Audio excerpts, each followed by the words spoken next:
Oh, hey, Emily. Hey, guys. What's wrong? Oh, it's nothing. Are you sure? It's just... I have anxiety. Can you see my hand shaking? I mean, yeah. Are you moving it? No, sometimes I get the shakes. I'm so tired of TikTok convincing everyone that they are autistic. You are not autistic because you like lukewarm water and you struggle with social cues. It's like, yeah, everyone is a little bit socially awkward now. That's because we have the internet and kids are on their iPads all the time and they don't have normal social interactions like we did when we were growing up. Like, when's the last time you saw a kid with a cast? They're not outside playing. They're sitting and getting their information from the internet. It's like, and you wonder why they're so socially awkward. Hey y'all, welcome back to my channel. My name is Amaya and welcome back to Amaya's Unsolicited Opinions.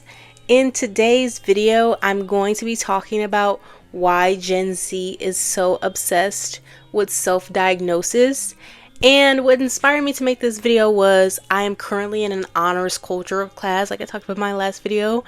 And there's just so much work I have to do for this class and a lot we're talking about. And specifically this week we were talking about the difference between people with non-visible disabilities and how people basically treat them like they don't exist. People are like, you don't look depressed. Oh, I'm sorry. Would you like me to perform a cry for you? I can do it, not because I can cry on demand, but more so because I'm just always actively fighting back tears. So I could just stop doing that for a sec if you like. Compared to people with physical disabilities that you can visibly see, like them being in a wheelchair. I was at the gym yesterday and she wheeled by me, heavyset lady in a wheelchair. That inspired me far more than the jacked up dude doing 60-pound curls. I mean, that's inspiring, but you know what courage it takes to get in your wheelchair and decide, I'm gonna go to the gym. This is editing me before I see Sinners because I'm going to see Sinners. Anyways, back to the video. People are gonna look at that clip that I'm putting in the video and be like, there's nothing wrong with him saying that he was inspired by this woman who was in a wheelchair that was overweight, I guess you would say. Babe, if you're pulling up to speak to somebody and say that you're inspired by them because they're a person in a wheelchair and they're just trying to go to the gym, and you take that person being in a wheelchair as inspiration, or you take somebody being fat as inspiration to say, thank God because I'm not like that, it's gonna push me to work harder because this person is in a wheelchair. Bitch, they can't be in a wheelchair these days. Like, people can't just be living with their disabilities and just be living their life. Like, why do they have to be an inspiration to you? Why can't they just live? Let them live. Fat people can't just live. Why do they just like being fat? Like, anyway, back to the video. And the difference between those two different experiences. Within the class, like, we were talking about various examples and, like, you know, showing the history of people with disabilities fighting for their rights in the history of that, and how, you know, we weren't necessarily aware, like, people aren't aware of people having to fight for these wheelchair ramps and these disabled bathrooms, yet people will use these parking spots. If I ain't teach my kids nothing, I tell them if we park in the handicap and I run in the store and security come and say something to y'all, you know what to do. And these bathrooms, and, you know, not realize that they're in the way of somebody who actually has this disability. Don't touch my paper. Oh my God, I'm like OCD about that. Stop, I have OCD, you know that. Miss, can I please rewrite the board? You made a smudge on the R and like I have OCD and it's triggering me. I added a list of like the top 4 or 5 mental disorders that people have claimed in the past and are still currently claiming to this day. Number 1 is depression. Everyone would say they're depressed. And, you know, as we live in a society where life is getting harder, the American dream is starting to no longer exist. The wage gap is you're either rich or you're poor, and a lot of people cannot survive, you know, afford to survive. It causes people to feel like they're depressed. But babe, I don't really think a lot of people know what it's like to be a person that's actually suffering from depression. You can tell when someone's romanticizing or faking depression when you tell them, you know, in the past, when I went through a really bad depressive episode, I didn't brush my teeth for like days on end, and I'd forget to floss, and they just give you a nasty look. But I've noticed, instead of people saying like, I'm experiencing sadness and I'm going through a rough time, they just say, oh, I'm depressed, but I'm undiagnosed. You're not depressed, babe. And all of these disabilities, I want to highlight in the beginning of this video, a lot of people who endure mental disabilities and mental disorders are actually struggling with these things. It actually makes their lives harder in a way. So for people who do not have to experience these things and can live everyday life, not having to go to do depression, not having Tourette syndrome, not having ADHD, not being OCD, not having these constant thoughts within their brain, it's weird. It's very weird for you to claim that you have these mental disorders. During the specific time period of 2020, like, people always be like, oh, I have ADHD, or I'm bipolar, or I have Tourette's, and like fake having tics and stuff like that.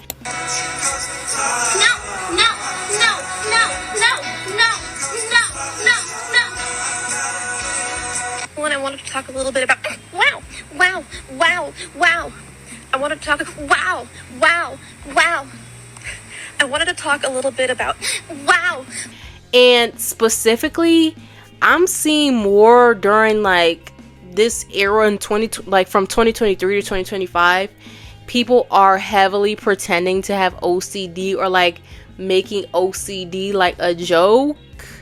And it's just like, babe, when you get on the internet and you're actually doing research of people who have OCD, all this, oh, this is looking like it's in the wrong direction, let me fix it, let me wash my hands 750 million times. Although these people do have some of these experiences, they're not even pretending to have the disability right correctly. For you to be sitting up and saying, oh, I have OCD, oh, my room has to be clean every day, I have OCD.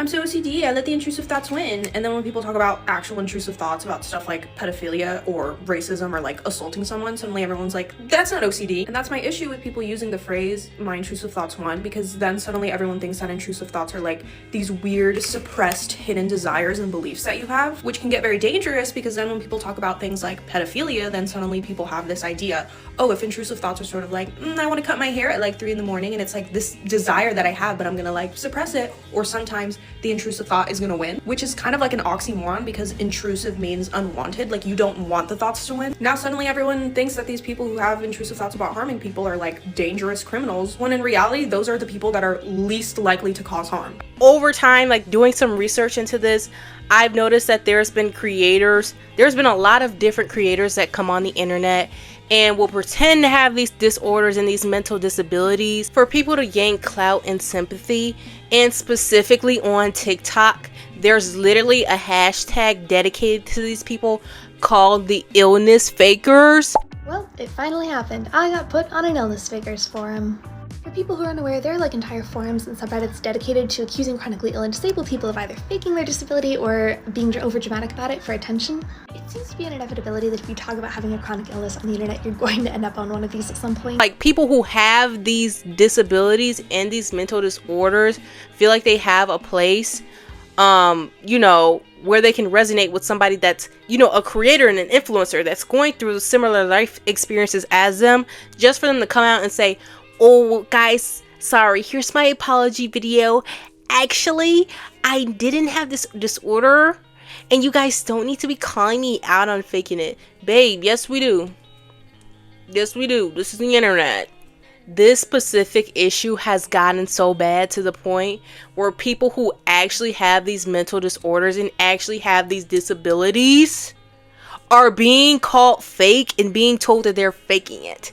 And it's just not making any sense to me. And, you know, it's actually crazy because there's actually something mentally wrong with you to get up on the internet and play like that.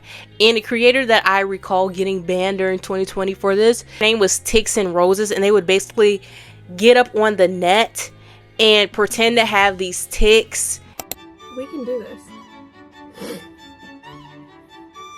Wow, wow, wow, that's my eye.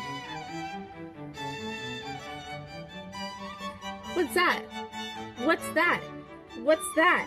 What's that? It's makeup, calm down. Fix my eyebrow. What's that? What's that? What's that? And she was faking it so much to the point where her account got completely banned off the net. completely banned off the net, as TikTok should, because what are you doing? And you know what I also want to highlight at the end of this video is I've also seen conversations like Elon Musk doing that salute at the inauguration and people essentially saying that he's autistic as an excuse for him doing that. Babe, are we lost? It's like people purposely choose, not even purposely, because they know what's going on. I believe a lot of people know what's going on. I'm not gonna just, you know, assume people are stupid and idiots. I believe there's people that actually know what he was doing and are just finding loopholes around being racist. That's what they're doing. They're doing the nay actually. And that's what I've noticed, like specifically with white people. I hate to say it, but you know, I've experienced something where like somebody has said like basically a slur to me, or not even a slur, but like a microaggression, and been like, oh, I didn't, you know, for you to be a black woman, you're very articulate, and been like, oh, what does that mean? Because I'm always clock you. Oh, what does that mean? And then a person around them will be like, don't talk to them like that because they're autistic. So I'm gonna treat you. If one thing I learned in that class is people with disabilities and people with mental disorders want to be treated like regular human beings. So I'm going to treat you like a regular human being, and just like I would anybody else, I'm about to clock you for that microaggressive remark you just made. And people want to just make excuses out of, you know, this specific behavior. And also, like, just as much as, you know, society ridicules people who do not have these mental disorders and do not have these physical disabilities, babes, y'all with the disabilities and the mental disorders do play a nice game on the net with saying stuff like, oh, I'm bipolar, that's why I treated my girlfriend like shit. Let's not walk past that too. Just because you have a disability and just because you have a disorder does not give you the right to treat people like garbage like Elon Musk. And I don't even... but yeah, clock it, tea of the day. That was it for this video. If you liked it, like, comment, subscribe, follow my other channel, because y'all, I'm actually gonna be posting on there. I know I've been saying follow my other channel in all these videos, but I've been in college and college has been colleging, so it's not allowed me space to create videos outside of this channel. But I'm about to start vlogging, I'm about to start making fashion videos and stuff on that channel, so actually follow it. And yeah, like, comment, and subscribe, and have a beautiful day.